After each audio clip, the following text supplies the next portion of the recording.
My name is Mark Kelly. I'm Managing Director of Ashton Limited in Bristol.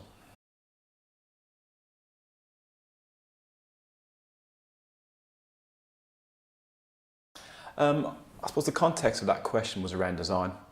From a day-to-day point of view, it doesn't necessarily get priority, but from the design drive, certainly it was the main driver for the development. It was important that we maximised the stadium rather than 40 odd times a year for football and rugby.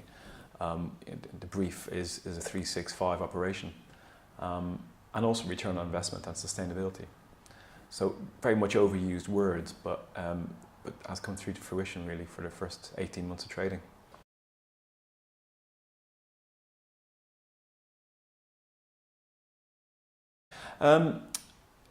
Matchday activities is growing. We're getting more. For the last couple of years, we've increased our average spend and our hospitality figures. The meeting and events business it's different. I suppose it's difficult to measure because it's 365. We had £12 million worth of inquiries to the venue last year. We converted two and a bit million of that, and we're at 40% occupancy. So it just illustrates the opportunity we have to really yield that space. Matchday revenues are growing. We still have, we're in the championship of football and championship rugby.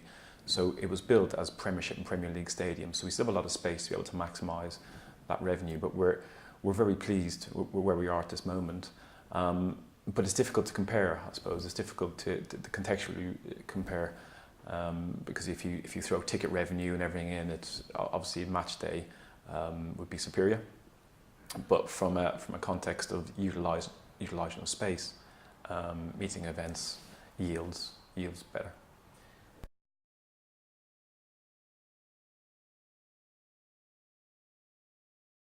Yeah, we should be 50% plus. In the industry standard, if it was a hotel, I'd be looking at 50% plus. We're limited, and we measure. If I measure the turnaways or the reasons why events haven't come, it's because we don't have a hotel on site. We're limited in what we can do at this moment in time, and it's no secret we are looking to develop the site around the stadium and to long term add some rooms to it. It's also the perception, I suppose, of the conference agents that stadia in the UK are tired and they don't have the facilities. So we have a big team behind us pushing that message and pushing the quality factor of the venue, getting as many visits as possible. We convert 80% of all of our show rounds. That's huge, that. And that illustrates that when they come, they see the facilities, they're wowed by it, and they book it. So yeah, I think we're limited. We're limited at this moment in time in terms of like an event like today where we've stayed in a hotel, we have breakfast, we're in the headquarters, and that's the long-term aspiration.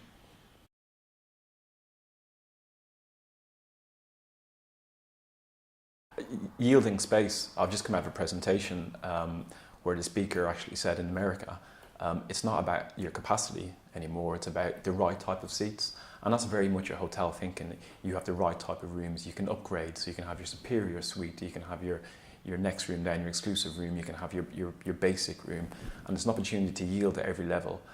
We've done that at Ashton Gate, we've done that through hospitality, we do it through meetings and events, and it's very much working. We did it from a design point of view. How are we going to yield every square metre? And that's important. It's important for return on investment, sustainability, and everything else that we always speak about.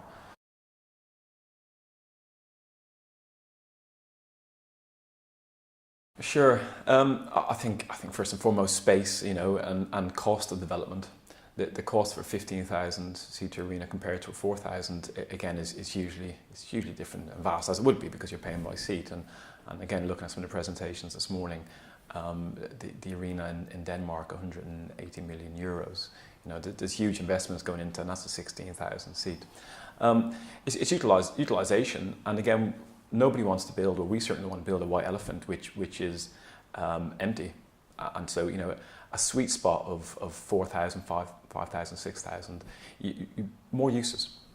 And it's not just, concerts aren't every day, concerts aren't every week, concerts are seasonal. Can you fill that? Can you fill a 15,000 capacity arena every day of the week? I'm not too sure. Arenas are doing that. Can you fill a 4,000 capacity arena along with the complementary the suites of the meeting rooms and everything else that goes into a site? Then yeah, you've got a better chance of return.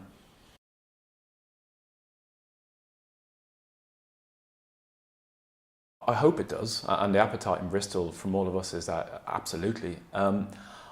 A lot of time and investment has gone in over the last 8 or 9 years too. A huge amount of money has been spent.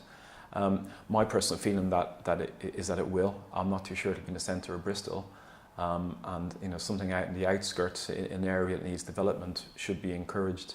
The infrastructure around the potential new arena in Bristol, in terms of roads and car parking, would have been a challenge. Would have been a positive challenge, but I think there's a huge incentive to push it slightly out of Bristol and into a different area.